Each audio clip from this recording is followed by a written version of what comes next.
SolveYourTech.com, your source for how-to guides and tutorials.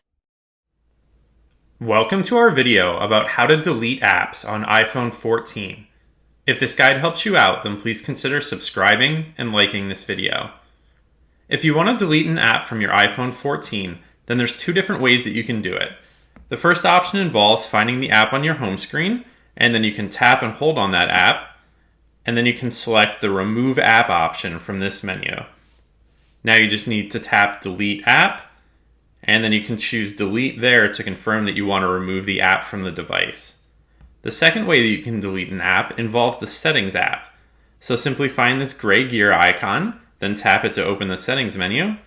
Then you just need to find the General option, and then you can choose iPhone Storage, and then you just need to scroll down through your list of apps until you find the one that you want to delete.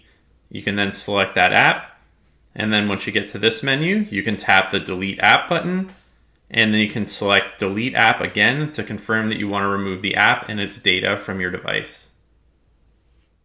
Make sure to like this video and subscribe to our channel to see more tech guides like this one.